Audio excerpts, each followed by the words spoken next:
We all know that Japanese brands have a large share in the watch industry, especially after the quartz revolution. In the same period, Japanese companies managed to make a difference in another industry, and they still dominate this industry almost alone today.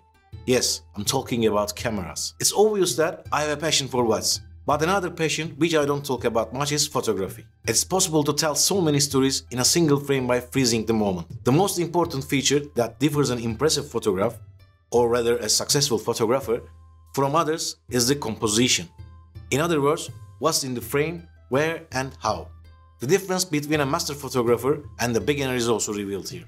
I believe there are serious similarities with a watch design and a photo composition. Today, I'm going to tell you about a great watch which combines horology and photography.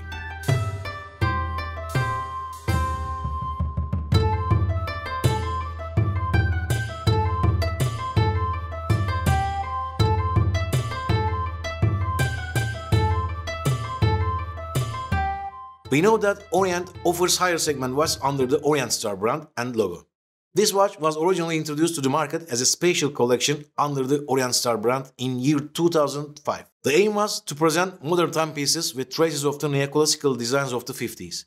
Among these watches, with the theme of cars, cameras, airplanes and motorcycles, the Orient Star with a camera design was the most popular at that time. When we come to year 2020, Orient made a surprise to watch lovers in memory of its 70th anniversary and developed this retro camera model and presented it to users under the name Orient this time instead of Orient Star. This watch with this traditional Jaguar color theme was produced in a limited numbers of 2,300 pieces. Now, as an amateur photographer and a professional watch lover, let's review this watch together. The case diameter of the watch is 40.6 mm. Thickness is 12.6 mm and lock-to-lock distance is 46.5 mm. Considering the factors such as the case design that does not extend much thanks to its short lock design and its use with a NATO strap, I can say that this watch will suit everyone's wrist, regardless of whether they are small or large. The case is stainless steel, but coated with PVD to look like somehow aged bronze. A great choice for a retro design. The crown is at 3 o'clock position and it's not a screwed on one. When you take a closer look at the crown, you will immediately notice the detailed edge, and that is actually inspired by the film rolling button on old film cameras. This time, we wind the mainspring of the watch, not the film roll. There is an unusual single crown guard on top of the crown. Watchful eyes will notice that this also mimics the shutter button on old cameras. I think it's a great touch. While checking the side profile of the case, let's take a look at the bezel edge. Here we will see the look of a vintage manual lens's focus ring. Incredible detailing, but we are just getting started. More surprises are waiting us on the front side. The bezel is a brushed black aluminium bezel. The way the numbers are written on the bezel is designed the same as the aperture adjustment marks we are used to seeing in manual lenses. This watch is not a diver's watch. That's why the bezel, which has 60 clicks, is definitely not a negative sign. Instead, it gives the user the feeling of a beautiful manual lens. When we move to the dial, tiny but very valuable details await us again. I think the first thing to notice is the helical lines that meet in the middle, symbolizing the lens aperture blades. Just like a mechanical camera, we were asked to immediately realize that this is a mechanical watch, and the dial has an open art design just for that. So it's possible to watch the heart of the watch, the balance. There's an amazing detail here too, but let me explain it when we get to the case back. The balance window isn't the only opening on the dial. When you look carefully, there is another opening that surrounds the aperture in the center as a segmented circle surrounding the dial. Of course, this is not a random touch. Those who know the lens camera mount will immediately understand what I mean. The separate seconds hand and subdial, which we call milliseconds, placed at 6 o'clock, reminds us the shutter speed button in manual cameras when viewed from the top. Not only that, but by making the seconds dial and balance window so close to each other, it seems to refer to a much older retro camera image with a double lens.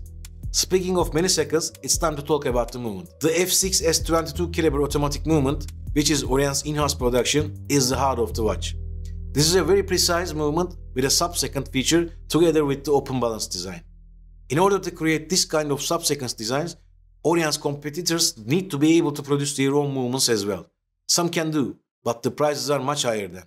You will realize that Orient has used all the advantages of the comfort of producing its own movements. Let me mention that the movement also has a manual winding and hacking features, and it also offers a power reserve of 40 hours. The two yellow scripts you see on the dial at the 3 and 4 o'clock positions are also not there randomly. inspired by the markings used when attaching the lens to the main body. The indices are placed on the outer circle of the dial and designed as a rectangle, reminding us the old camera films. They are filled with luminova. The hour and minute hands are also designed simple with thick luminova. One of the biggest problems in this type of skeleton or semi-skeleton watch designs is to ensure ease of readability at the first glance. I think this watch is very successful in that regard as well. It is possible to quickly distinguish the hour and minute hands. It is also very compatible with the Jaguar color transition, which is special to these 70-year series on the dial. Likewise, the golden Orient logo at 12 o'clock position is also not that much distractive this time. The applied logo clearly added depth to the dial design. Speaking of depth, I've mainly talked about design elements in the dial, but there is also a surprising level of 3D depth and craftsmanship. The balance window is separated by a higher bezel, while the sub-seconds dial is amped on contrary. The indices are again placed higher. This is a very high level of detail craftsmanship, layer by layer. Long story short, I love the dial both in terms of design and workmanship. The watch comes with a high quality leather NATO strap. It is very comfortable on the wrist. Here, the texture and color of the selected material immediately draws attention.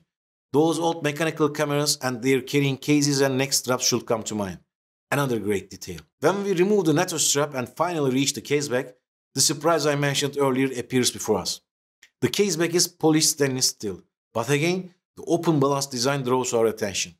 When you look from one side, it is possible to see the back through the balance. This is clearly the viewfinder of this design. Right around the viewfinder, it is written that this is a 2300 pieces limited watch and we can find which number this unique one is.